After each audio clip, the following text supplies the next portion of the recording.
Bien, bienvenidos, bienvenidas a esta clase número 3 del curso de Metodología de la Investigación. El tema principal es la idea de etnografía del habitar, pero sobre todo me interesa que quede claro el concepto de método cualitativo para estudiar la arquitectura y la ciudad específicamente. Pero esto va a ser transversal a todas las ciencias, la diferenciación entre métodos cuantitativos y métodos cualitativos. Antes de comenzar con las definiciones propiamente tal, es importante justamente decir que lo cuantitativo es todo lo que se puede contar o medir de manera más bien objetiva y de manera numérica. Es decir, variables como la edad, el género, minutos, pesos, metros cuadrados, distintos tipos de superficie, eh, cantidades de todo tipo de cosas, cantidades de árboles, cantidades de automóviles, cantidades de bicicletas, velocidades, alturas de edificación, eh, bueno, metros cuadrados, como en términos de superficie, de millones de cosas, metros cuadrados de áreas verdes, metros cuadrados de vereda, metros cuadrados o superficies en términos de hectárea, que la hectárea es una medida distinta del metro cuadrado. Una hectárea son 10.000 metros cuadrados, que es más o menos como el porte de una manzana, o sea, 100 por 100 metros. Cuando hacemos planificación urbana, normalmente hablamos de superficies en hectáreas. Eh, Todo lo que se puede contar es una variable cuantitativa. Todo lo que se puede ordenar de manera numérica es una variable cuantitativa. Y por otro lado están todas las variables cualitativas. Las variables cualitativas son aquellas que no se pueden contar o no tiene sentido contar.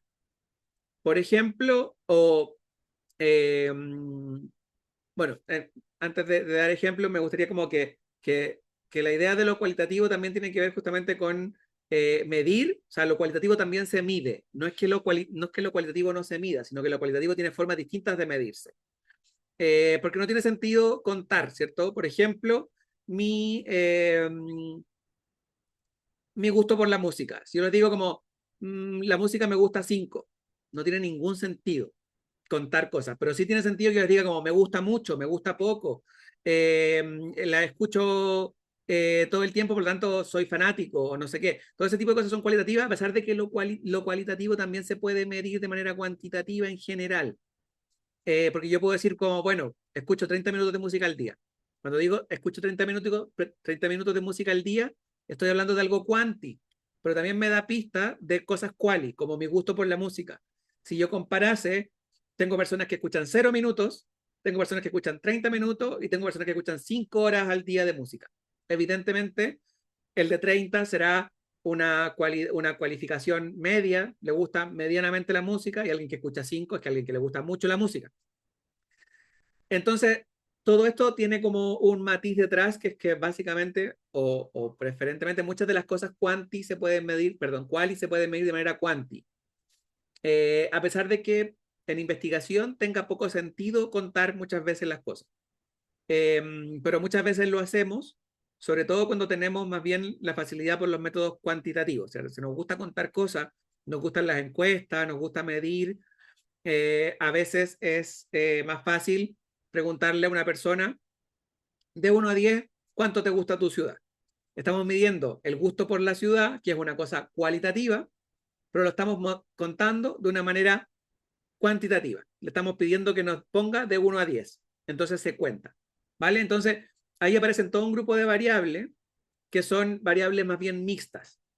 El caso más claro de una variable mixta es la sensación de seguridad. ¿Por qué? Porque en verdad estamos todo el tiempo, sobre todo en un país como Chile y en general en Latinoamérica, yo creo que en Iberoamérica o en otros países es un poquito menos importante, pero no sé, en países como Chile están todo el tiempo las encuestadoras preguntando sobre percepción de seguridad. Y no te preguntan como, cuéntame cómo te sientes tú y cómo vives el espacio público y qué tipo y cómo te relacionas con tus vecinos, cuéntame en detalle. No hacen investigación cualitativa. Lo que te preguntan es como, de 1 a 10, ¿cuán seguro se siente? de 1 a 10, ¿cuánto cree que le va a afectar un crimen en los próximos 5 años? En los próximos 5 meses, en los próximos 5 días. Entonces, la variable de percepción de seguridad es una cuestión súper interesante, porque al mismo tiempo, medirlo de manera cuanti y medirlo de manera quali nos puede entregar información distinta a pesar de que estamos hablando de la misma variable mixta.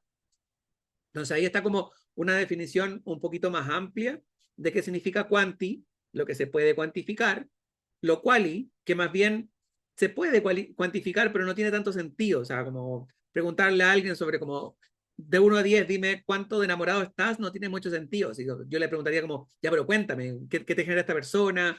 ¿Qué hacen juntos? Cuéntame los detalles. No me interesa que me digas de 1 a 10. Algunas otras variables sí interesan de 1 a 10 que digan como, bueno, la sensación de seguridad, cómo te sientes aquí.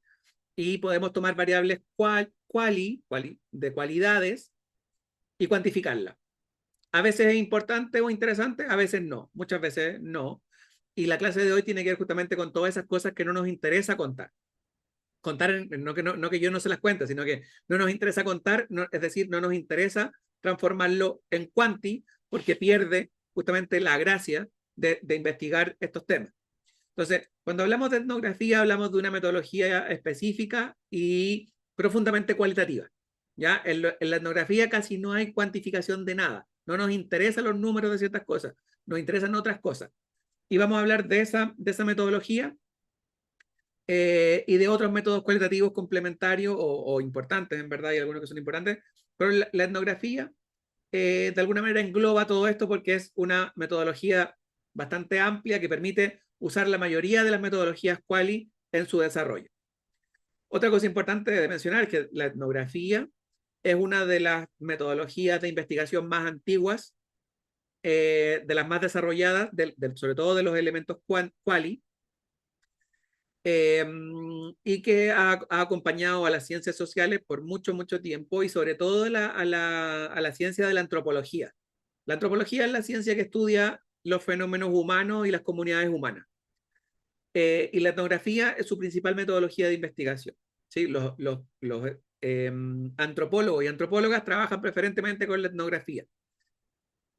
Cuando hablamos de etnografía, justamente estamos hablando de un montón de cosas. Estamos hablando de entender los significados de las cosas. Para eso vamos a utilizar justamente la idea del significado como herramienta. Esta es una diapo que más bien presenta como los temas de la clase, así que voy a pasar muy por encima, porque después lo vamos a tratar como cada uno de los temas en particular. Otra cosa interesante de la etnografía es que permite identificar, como tenemos profundidad, no solamente nos quedamos con ciertos números y grandes números, o grandes definiciones, sino que nos quedamos con conclusiones más específicas, como por ejemplo el discurso, la idea del encuentro, las sensaciones, la ciudad como un elemento que nos habla, ¿cierto? Que es un texto también, que se lee, que tiene significado, que es un entorno preferentemente humano, a pesar de que es el entorno construido. Por ser construido también tiene muchas cosas que se pueden contar, muchas cosas que nos van a interesar en nuestra disciplina van a tener que ver justamente con la parte humana. Y la parte humana también se puede contar, la sociología, la geografía humana, estudian también la humanidad o el entorno humano desde las metodologías más quanti, la sociología mezcla, la geografía principalmente quanti, eh, pero vamos a entender la ciudad como un entorno humano, un entorno donde las personas también generan cosas y van cambiando.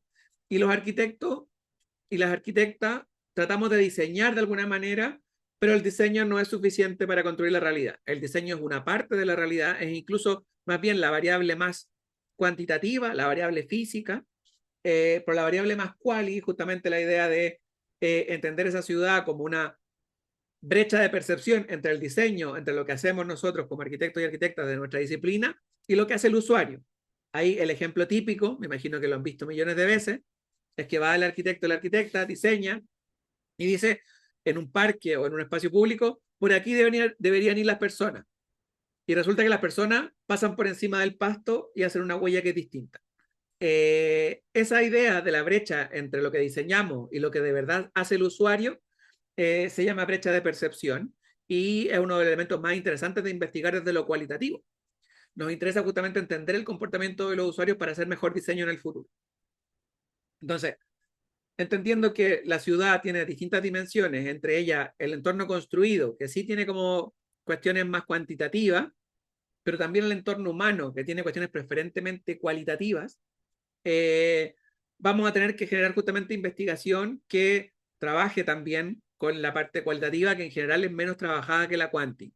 Muchas encuestas, muchos estudios con muchos números, muchos estudios con sistemas de información geográfica, que es otro tema que vamos a ver en otras clases, que son metodologías preferentemente cuanti, pero la mitad o más de la mitad de la vida real de la ciudad es quali, y hay poca investigación quali, ¿vale? Entonces, la ciudad no es solamente lo que se construye, sino lo que se vive, y lo que se vive tiene, no es la única, pero una de las principales formas de investigarlo es la etnografía y otras metodologías cualitativas que nos ayudan a entender justamente la ciudad como un tejido de significados creados por el encuentro entre las personas y la ciudad, o el entorno construido más bien, porque la ciudad es todo. Entonces, ¿por qué es importante investigar desde la parte quali o desde el fenómeno cualitativo? Primero, porque entendemos que la ciudad es un fenómeno donde el entorno real es más bien una interpretación de significados y una relación entre usuarios y entorno construido. No es solamente la parte física. Por lo tanto, tenemos que adentrarnos justamente en esta forma de entender la ciudad y tratar de interpretar la ciudad. No solamente medimos la ciudad, sino que la interpretamos.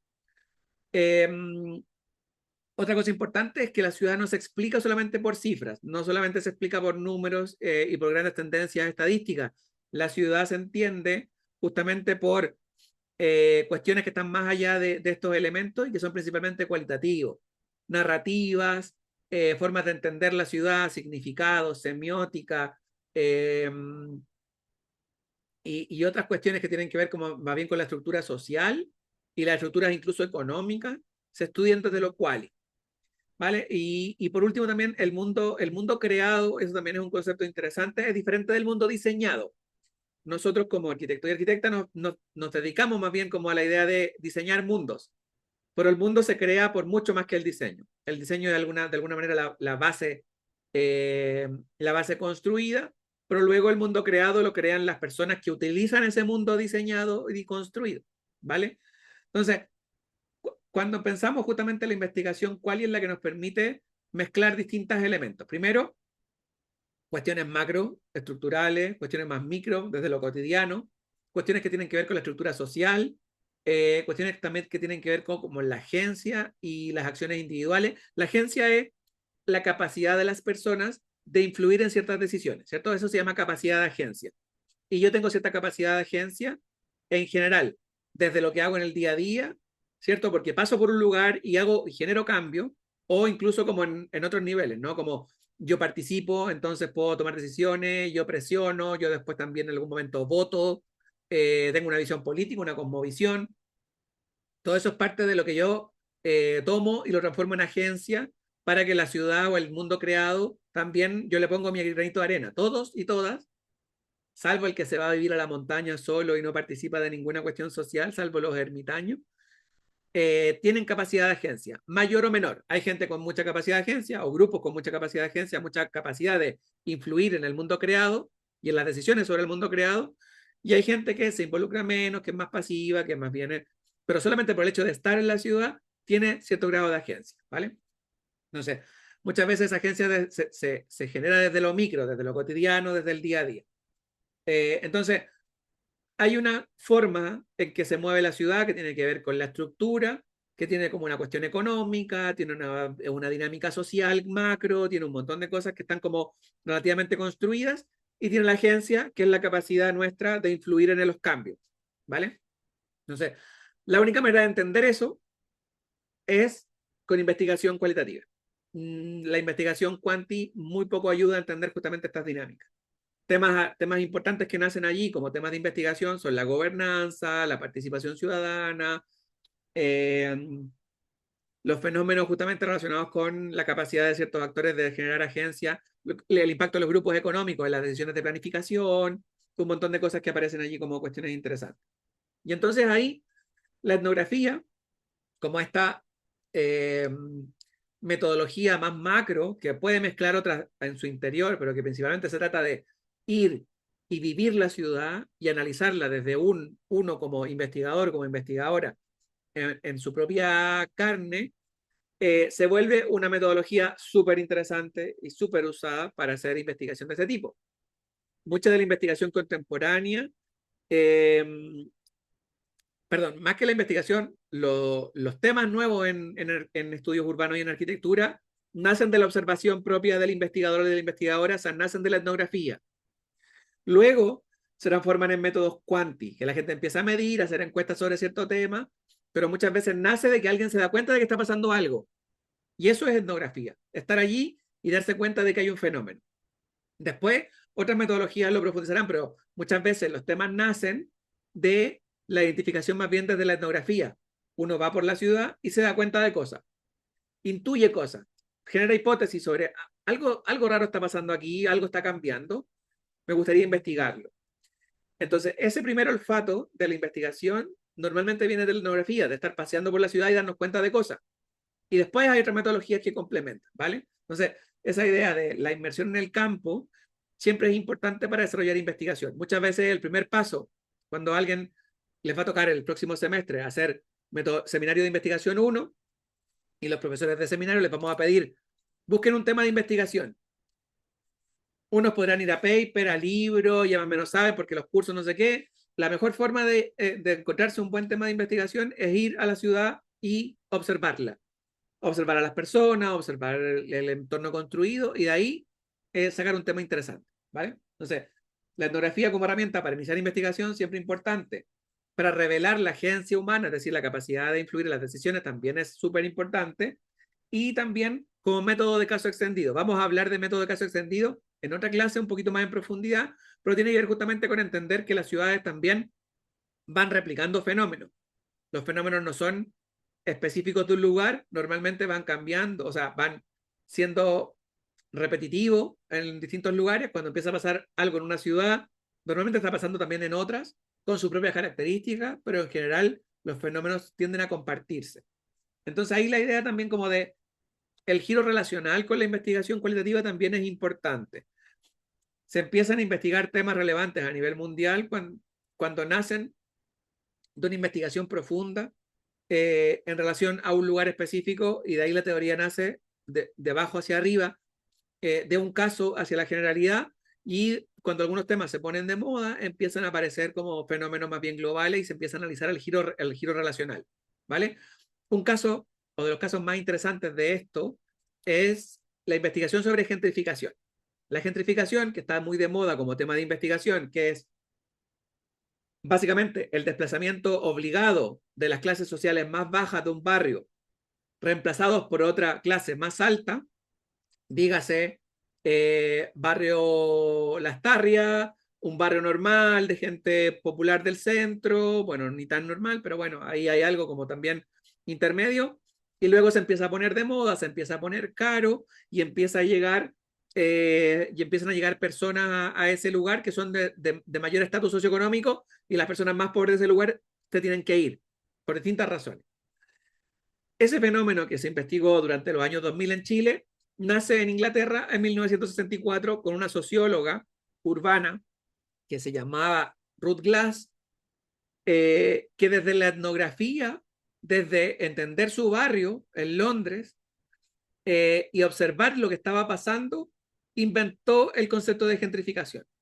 Luego otros, de hecho uno de los más importantes teóricos de la gentrificación se llama Neil Smith, de nuevo, en su barrio, también en Reino Unido, empezó a mirar también y desde sentarse en un café, a mirar cómo esto cambiaba, cómo el café se iba poniendo más hipster y la calle iba cambiando, se empezó a dar cuenta que algo estaba pasando en el barrio, pero que él más bien dijo, por esto parece más bien un fenómeno económico que un fenómeno cultural. Entonces, años después de que Ruth Glass le pusiera nombre al fenómeno de gentrificación, gracias a la etnografía que ella hizo en su barrio, Neil Smith, que es otro gran teórico de la gentrificación, va a decir un giro teórico, lo va a complementar justamente con esta idea del fenómeno económico, pero también desde la etnografía, desde sentarse en un café, observar su barrio y decir como, esto está cambiando. Entonces, Por eso es tan importante entender qué significa etnografía y cómo se ocupa como metodología de investigación, ¿vale? Entonces, en los 60, en los 70 se investiga gentrificación en Inglaterra y hoy día, 2010, 2020, es de los temas más investigados del mundo y en todas las ciudades hay barrios que están en proceso de gentrificación, se transformó en un fenómeno mundial, ¿vale? Entonces, esa es la idea también del giro relacional. Eh, las ciudades no son solamente unidades aisladas, sino que son partes, están interconectadas en una escala un poco mayor, en una escala global, ¿cierto? Comparten fenómenos con características, causas y consecuencias distintas, pero el fenómeno se comparte, ¿vale? Entonces, y normalmente esos descubrimientos nacen de la etnografía como herramienta. ¿Por qué también es importante la etnografía? Porque estamos o deberíamos entender la comprensión del lugar, la comprensión de la ciudad como un fenómeno intersubjetivo. O sea, no es un fenómeno objetivo. Cuando decimos objetivo es algo que se puede medir, ¿cierto? Más cuantitativo. Todas las variables más cuanti son más bien objetivas. Yo no podría decir como, oye, este árbol mide 3 metros y alguien podría decirme como, no, yo creo que mide 3 metros y medio. Eso no es debatible, es objetivo. Se puede medir, se toma una wincha y dice como, bueno, mide 3 metros. Entonces, esa es la verdad objetiva. Entonces, todo lo que es cuanti, vamos a considerar de que tiene cierto grado de objetividad. No todo, pero la mayoría tiene cierto grado de objetividad. Pero la realidad de la ciudad y de los lugares en general no es objetiva y tampoco es meramente subjetiva. Cuando hablamos de subjetiva, justamente que hay posibilidades de contraponer ideas, ¿cierto? Algunos pensarán que esto es así, otros pensarán que esto no es tan así. Eh, entonces, no es solamente también como una cuestión que se puede medir de la subjetividad, sino que es intersubjetiva, es decir, se compone de muchas verdades. Todas las verdades subjetivas por, por separado son todavía realidades subjetivas, pero cuando las unimos y construimos la verdad sociológica o la verdad sobre el espacio urbano o sobre el espacio del significado o sobre el significado del lugar, vamos a hablar de que esta realidad es intersubjetiva. Es decir, no solamente es subjetiva de manera personal, sino que además es social, es subjetiva y social, ¿vale?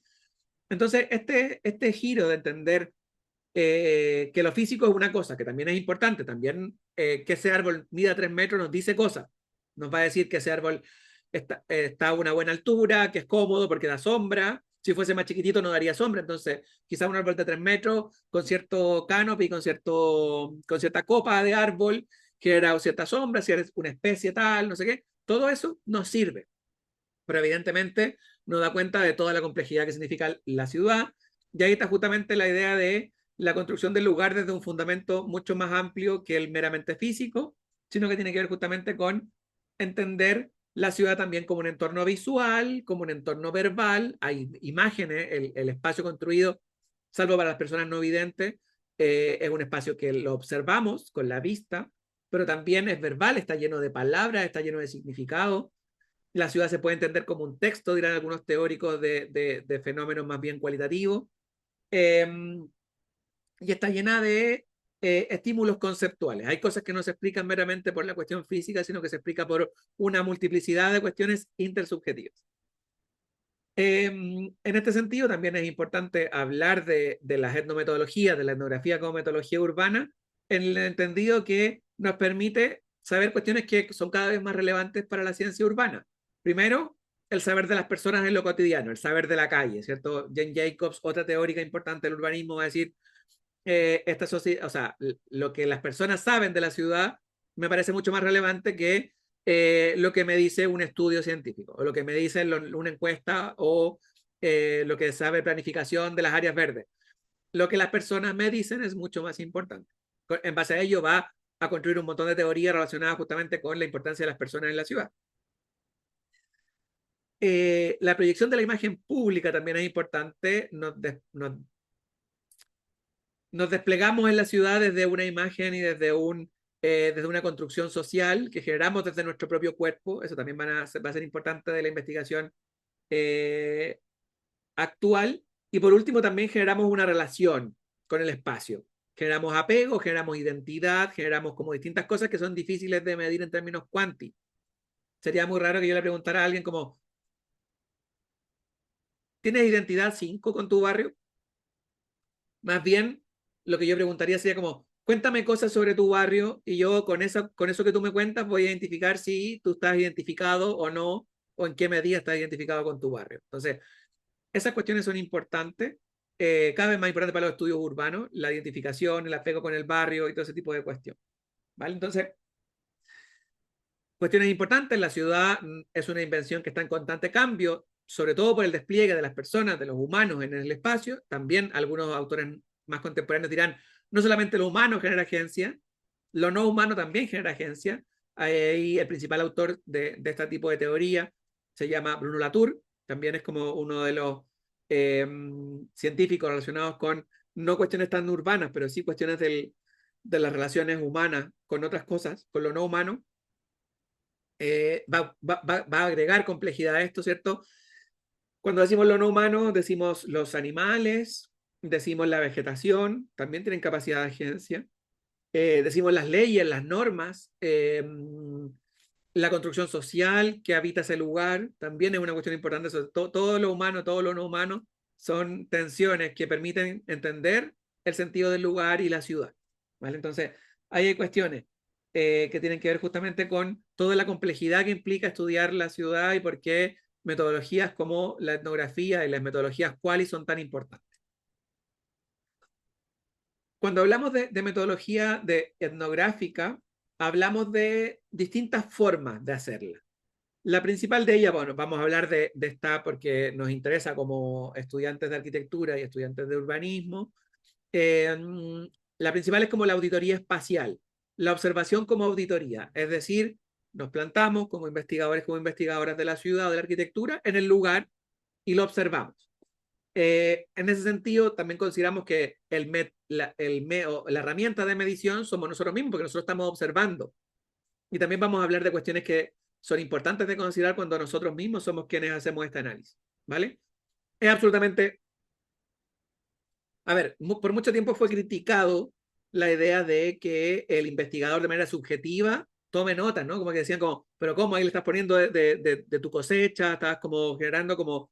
Y es como, ahora es absolutamente comprensible que el investigador sea una herramienta de medición a través de su propio análisis, de su propia tomar notas, dibujos, etc. Más bien hay que tener como en consideración ciertas cuestiones éticas que vamos a trabajar. La última diapo de la clase tiene que ver con eso, para hacerlo de manera correcta, ¿cierto? No se trata tampoco de, porque me dejan ser observador y investigador en terreno, yo voy a notar lo que yo quiero.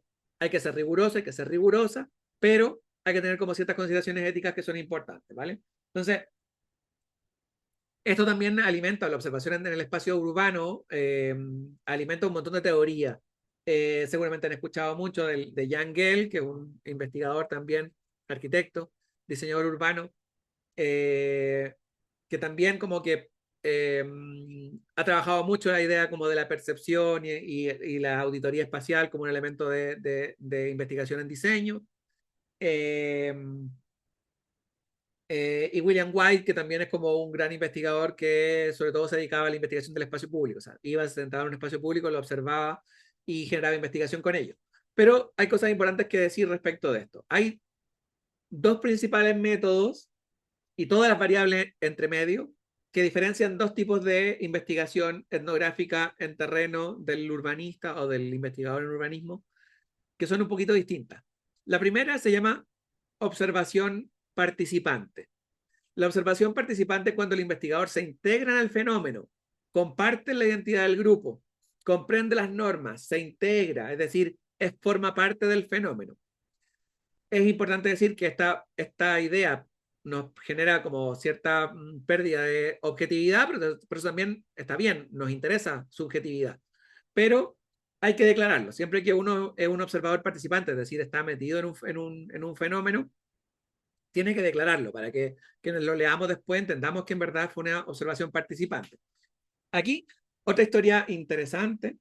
Lloyd Bacán es un etnógrafo muy importante en los estudios urbanos contemporáneos.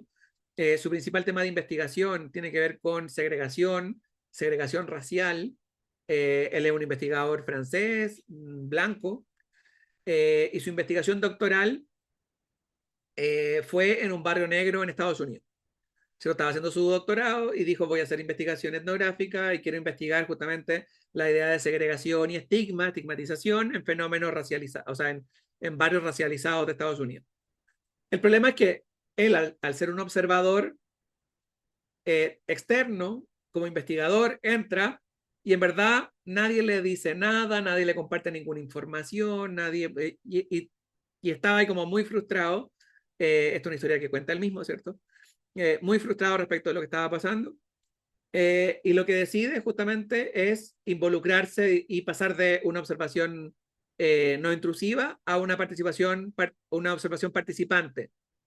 ¿Cómo lo hizo? Se inscribió en el club de boxeo del barrio y empezó a compartir a través del deporte.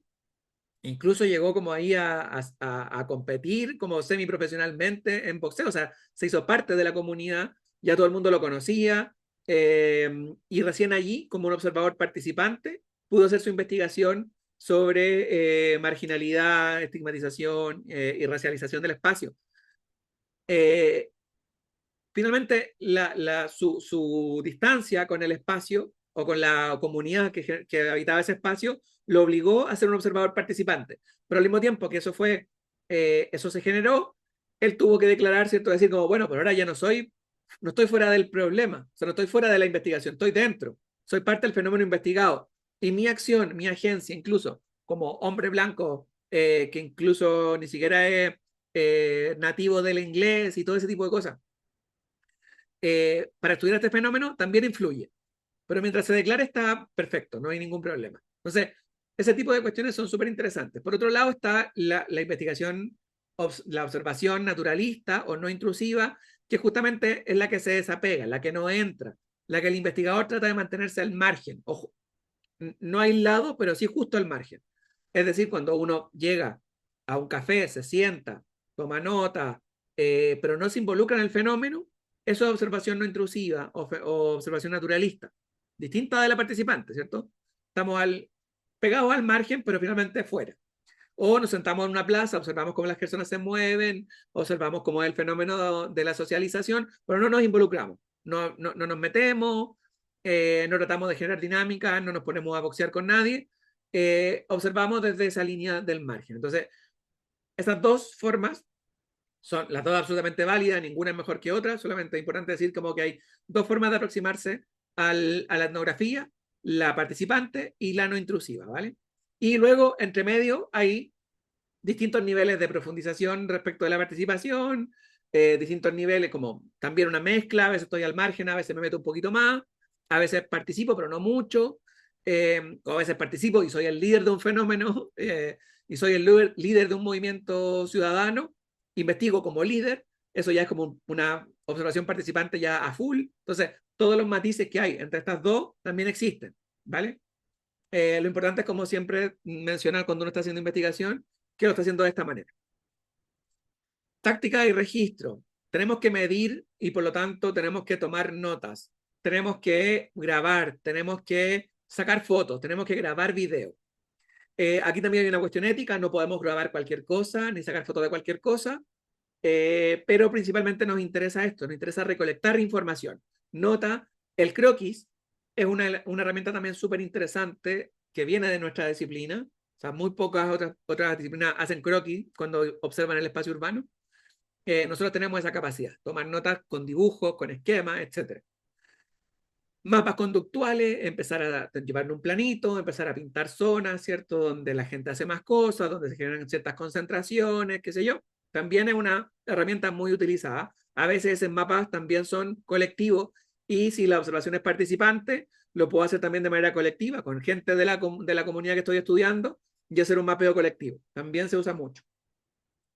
Pero aquí está justamente la cuestión de la ética y el consentimiento, que lo voy a profundizar más adelante, pero siempre este registro tiene que tener en consideración cuestiones importantes. Nunca queremos mostrar caras de personas, nunca queremos mostrar explícitamente a niños haciendo cosas, nunca vamos a utilizar este tipo de material si es que no somos autorizados para ello.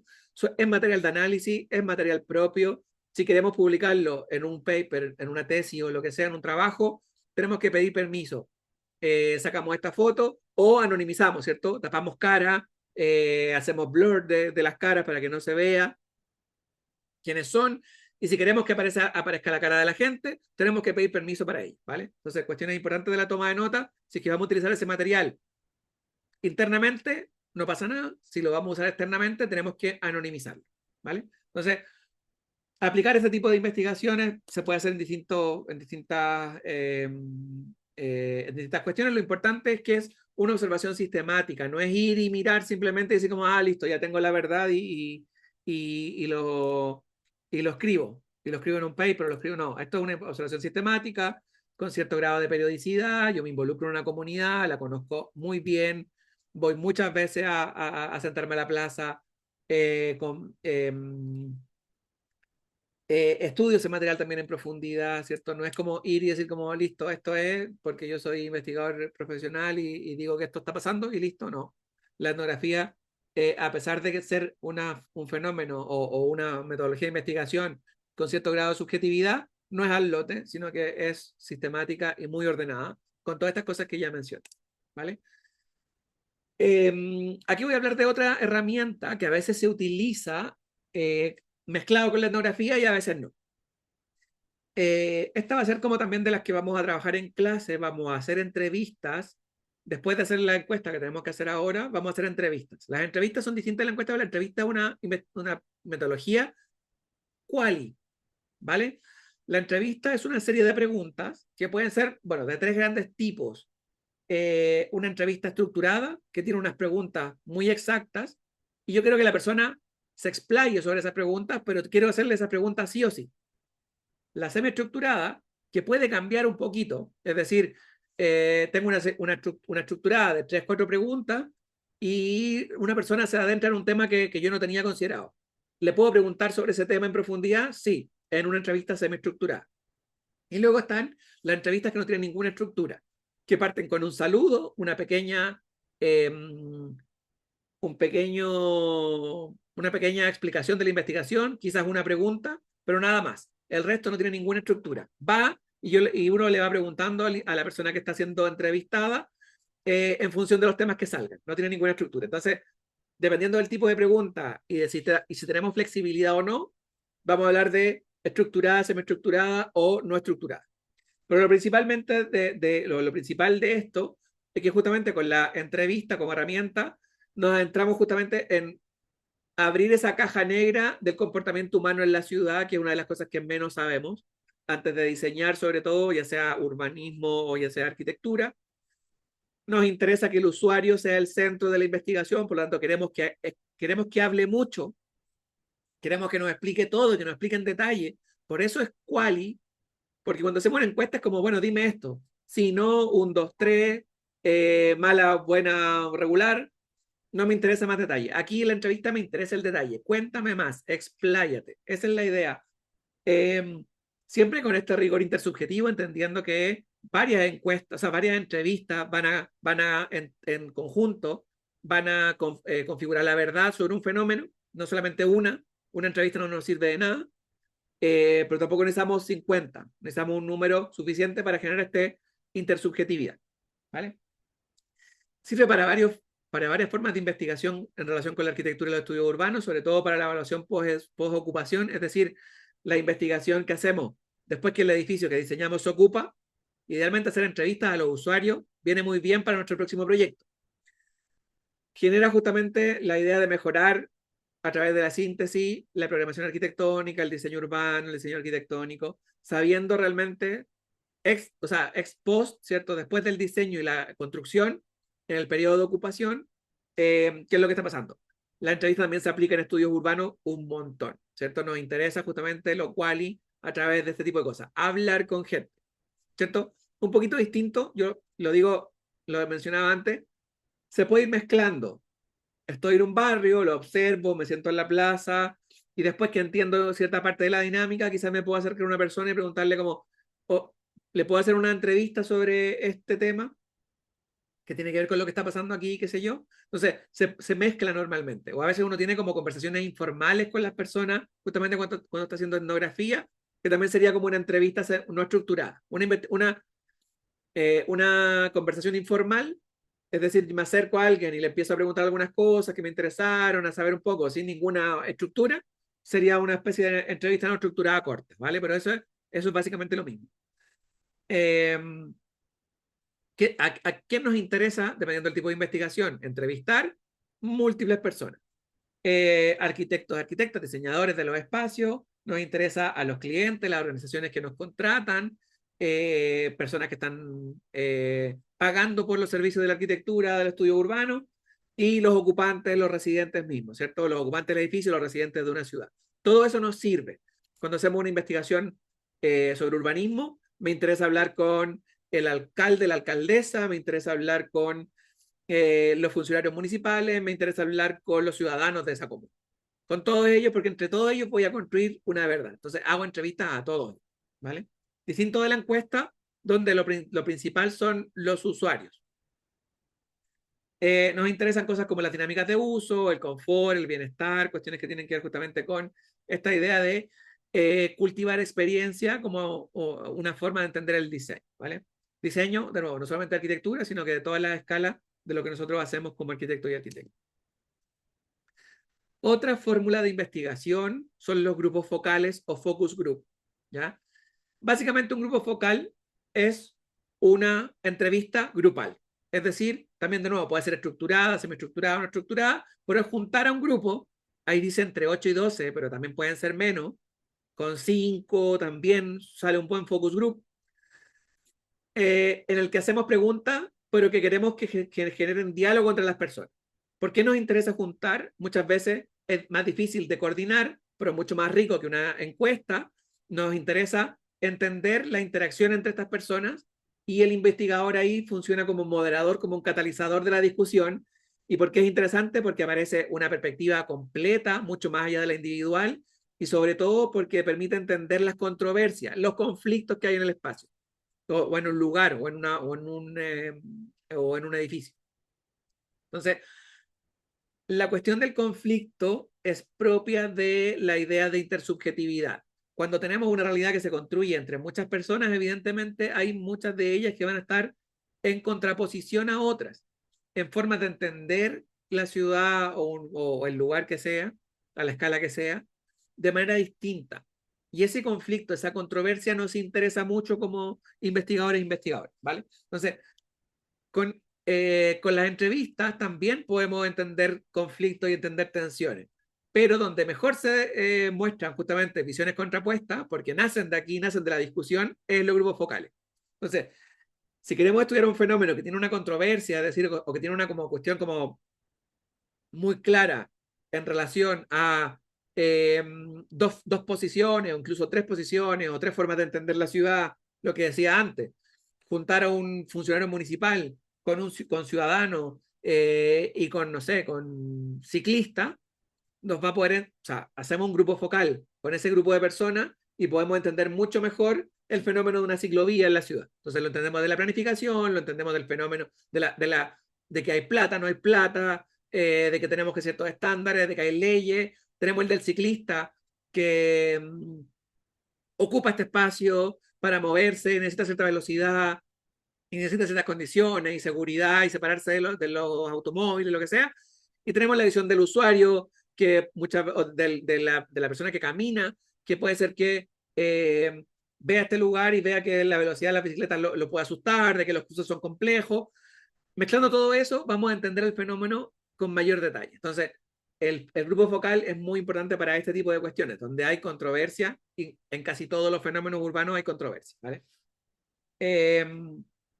Importante de estos grupos focales es que cuiden la representatividad, den voz a las minorías y su representatividad sea buena. Cuando digo representatividad, quiero decir que todos los participantes de un fenómeno deberían estar. Y si son minorías, por lo menos deberían estar representadas de alguna manera. Es decir, no puedo montar un focus group para entender la idea de la ciclovía si no pongo a un adulto mayor que son los principales afectados muchas veces por los accidentes de ciclovía, ¿vale? Porque son personas que les cuesta un poco más moverse y por lo tanto no pueden reaccionar rápido a una bicicleta a alta velocidad. Entonces, si no tengo un adulto mayor que puede ser una minoría afectada por este fenómeno, en verdad mi focus group podría ser menos representativo. A eso decimos, a eso nos referimos con representatividad, ¿vale? Entonces, siempre importante, si en un fenómeno hay personas de cierta raza involucrada, aunque sea minoritaria, incluirla. Que sea representativo en términos de género, que sea representativo incluso en términos de clase social, siempre va a ser importante y nos va a permitir tener mejores focus group. Entonces, entender la ciudad como una conversación permanente y colectiva también es parte del fenómeno de entender lo cualitativo y de entender este tipo de cuestiones. Otra cuestión interesante tiene que ver justamente con entender la etnografía como una herramienta que nos permite entender la informalidad. Hay muchas cosas que no están escritas y que no están en la planificación y que no están en el diseño. Hay mucha, lo que va a llamar otro investigador importantísimo de las últimas décadas, que se llama Abdul Malik Simon.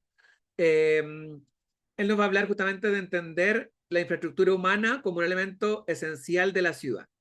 Cuando hablamos de infraestructura humana nos referimos justamente a las personas, a cómo las personas generan redes para salvar incluso, por eso decimos que esto es la informalidad, para salvar lo que el Estado o la estructura no nos entrega.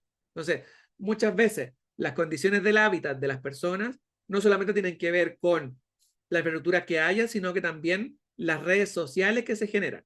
Una cuestión muy interesante que tiene que ver con este tema, tiene que ver con, por ejemplo, con la importancia, sobre todo en el sur global, en países en desarrollo o subdesarrollados, de la economía informal. Cuando uno entiende una ciudad desde la economía macro, se está perdiendo un montón de cosas que no están en los números porque hay mucha economía informal, mucho trueque, mucho pago en negro, cuando digo en negro es como de manera informal, sin boletas, sin contrato. Por lo tanto, eso no va a aparecer en la estadística. Entonces, toda esta parte de entender la economía de la informalidad también es esencial de entender la ciudad contemporánea.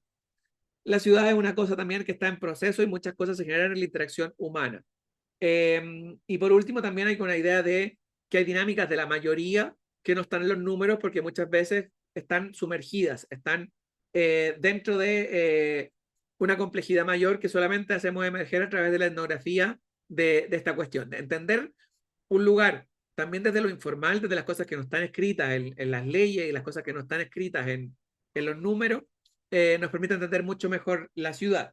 Y ahí está, por ejemplo, la densidad de redes sociales como un elemento importantísimo del fenómeno urbano y sobre todo asociado a cuestiones tan radicales como la calidad de vida. Entonces, para dar un ejemplo muy concreto, podemos evaluar si la ciudad está llena de colegios y jardines infantiles, pero resulta que hay muchas personas que por motivos de dinero no pueden pagar un jardín infantil o un colegio para llevar a sus niños.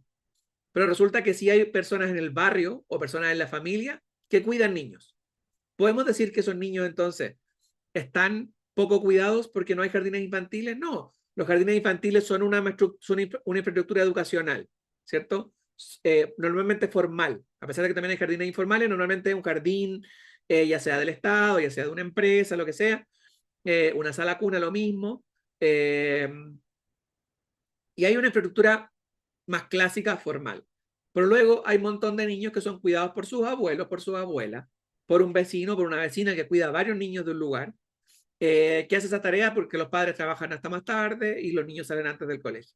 Entonces, no podemos entender el fenómeno de la educación infantil y de los cuidados infantiles si no entendemos la parte informal y nos quedamos con que, bueno, hay 5 jardines infantiles, listo, eso es para mí la comprensión del fenómeno de la educación infantil. No, hay cuestiones informales, hay cuestiones que están justamente sumergidas, que son importantes y que tienen que ver justamente con la capacidad de los humanos de generar infraestructuras que permiten la sociedad y la reproducción social.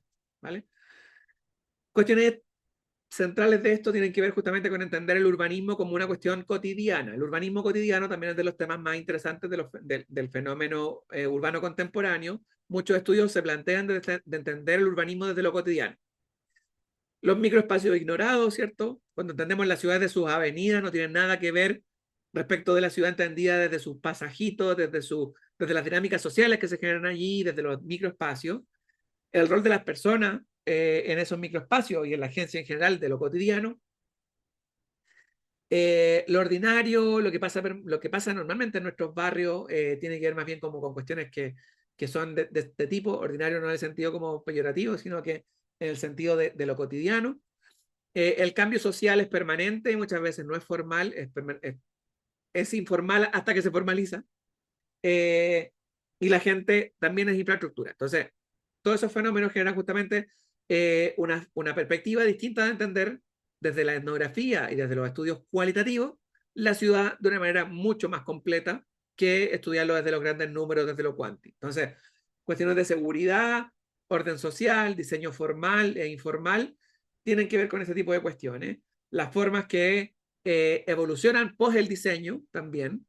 O sea, cuando hablamos de lo cotidiano y lo ordinario, justamente hablamos de esas personas que no usan la calle que diseñó el diseñador urbano en el parque o la vereda que diseñó, sino que toman un atajo porque les sale más cómodo, porque les parece más interesante, porque el recorrido no estaba diseñado y me quiero ir de ese punto a este punto y no hay paseo, entonces yo paso por el césped, por el pasto.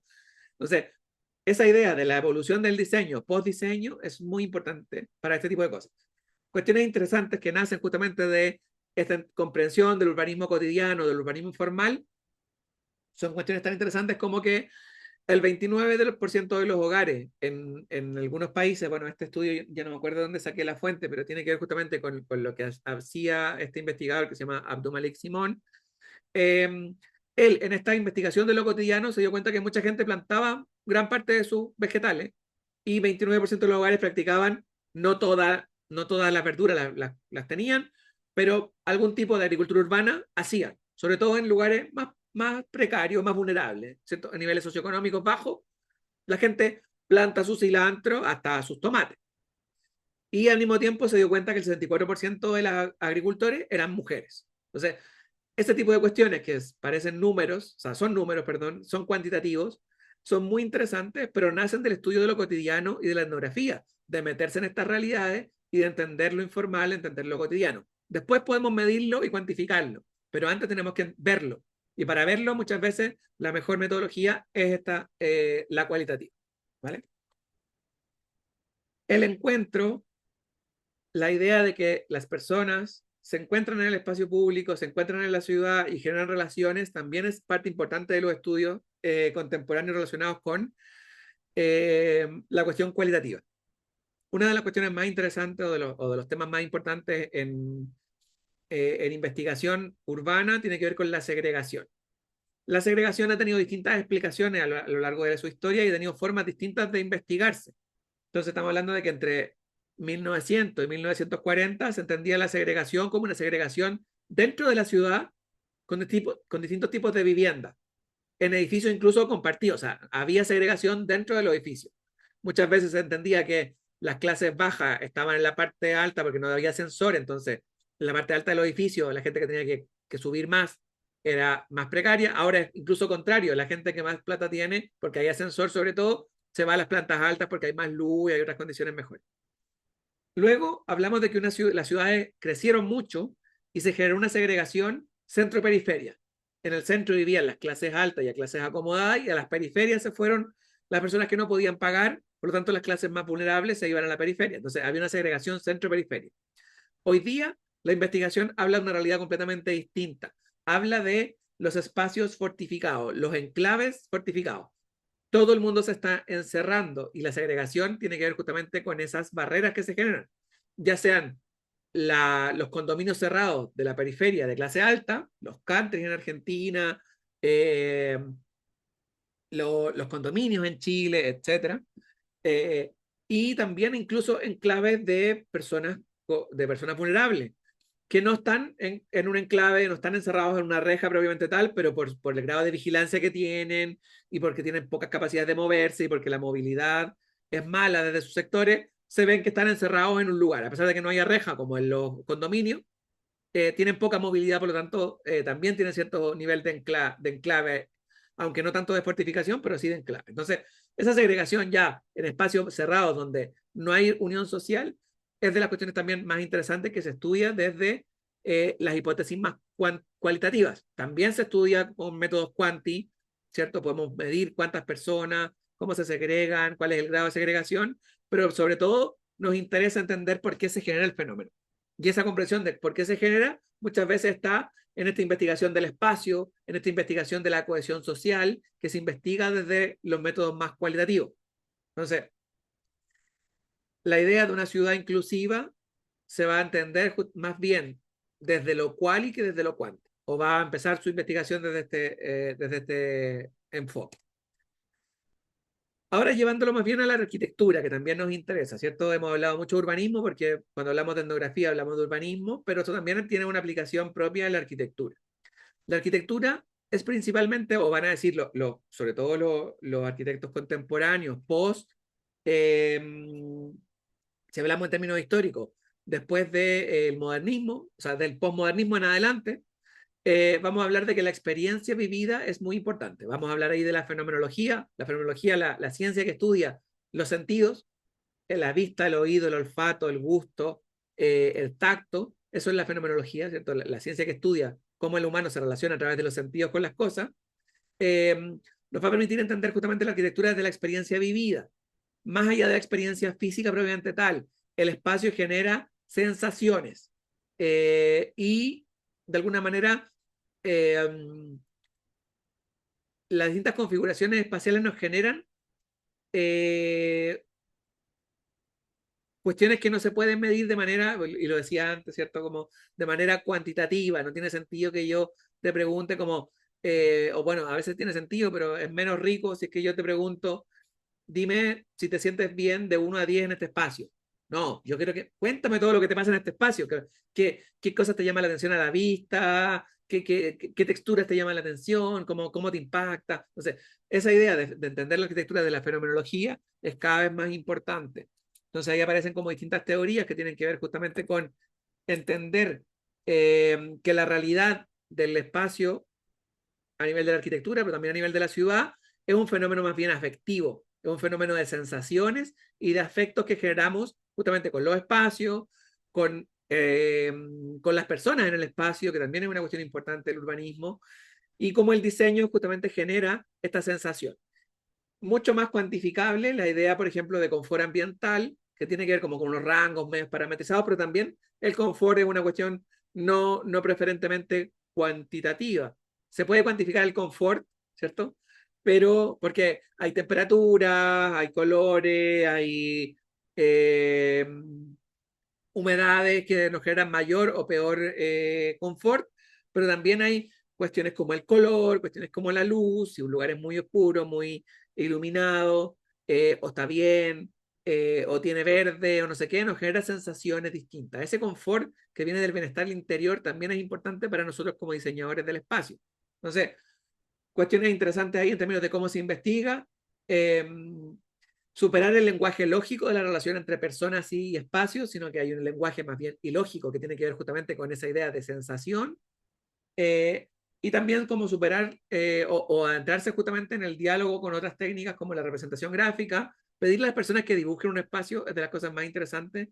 Yo lo hago mucho cuando ustedes están empezando la carrera en urbanismo 1, ¿cierto? Primer, segundo año, que dibujen. Y cuando dibujan, en verdad ustedes también están entregando sensaciones, ¿cierto? Cuando rayan, expresan como qué es lo que están sintiendo cuando hacen ese dibujo y cómo se están sintiendo con el espacio. Entonces, otro tipo de técnica, además de la etnografía, de preguntar, de hacer entrevistas respecto a eso, tiene que ver justamente con innovar en este sentido. Entonces, el enfoque tradicional es un enfoque más bien que asocia el espacio con cierto nivel de eficiencia, con una función, muy en el rollo modernista, Le Corbusier, Mies van der Rohe, todo este tipo de arquitectos, y un enfoque fenomenológico que es mucho más contemporáneo, que lo representan arquitectos como Peter Zumthor, como Giovanni Palasma, como Smiljan Radic, que justamente trabajan la cuestión desde la fenomenología, mucho más contemporáneo. O sea, de hecho, la visión tradicional, más modernista, más objetivista, está bastante superada. Si entendemos hoy día la arquitectura desde la experiencia vivida, mucho menos desde lo cuantificable, ¿vale?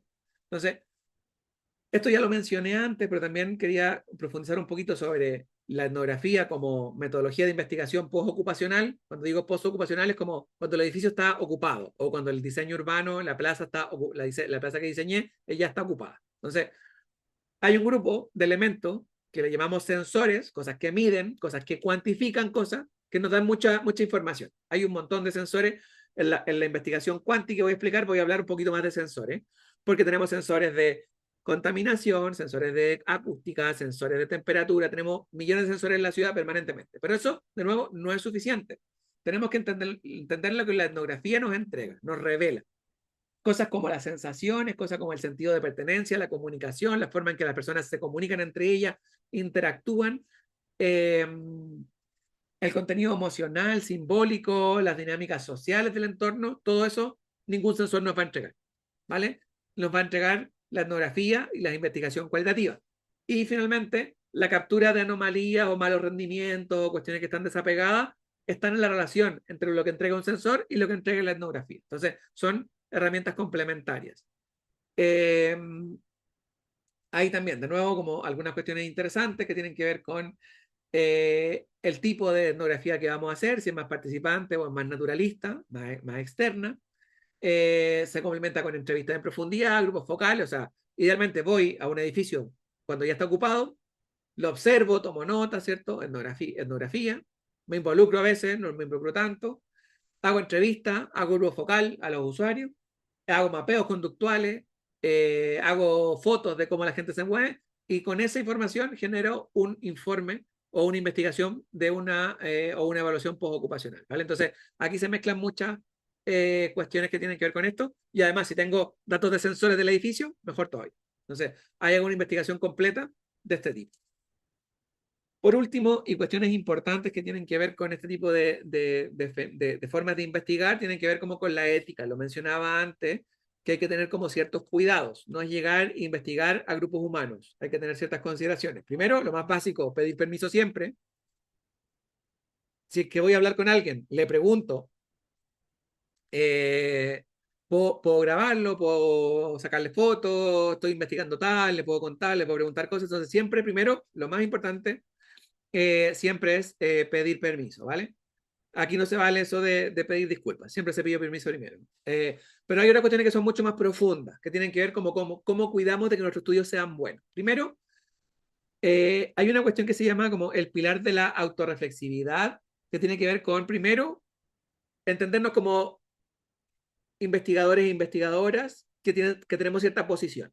Alejarnos de esa posición, de los prejuicios que tengamos respecto a la investigación, de nuestra postura política, si estamos hablando de urbanismo, bueno, en arquitectura también, pero principalmente urbanismo, muchas veces impregnar la cuestión más política se hace, pero siempre es importante saber que estamos haciéndolo, saber que tenemos una perspectiva crítica, saber que estamos haciendo una investigación en la que estamos participando mucho, nos estamos metiendo mucho. Eso se llama el pilar de la autorreflexión, que es justamente entendernos como investigadores dentro del proceso. Luego también hay que entender que todos los fenómenos, sobre todo los urbanos, pero la arquitectura también, tienen un poder intrínseco. Hay personas que tienen mayor capacidad de agencia y personas que tienen menos capacidad de agencia. Entender eso es importante, porque si queremos hacer un estudio completo y encontrar la verdad sobre algo, también de nuevo, desde el urbanismo, pero también desde la arquitectura. O sea, si vamos a investigar un edificio, imagínense solamente entrevistamos al gerente, que nos va a decir, no, este edificio funciona impecable porque lo pagué yo y yo también metí mano en el diseño porque no sé qué.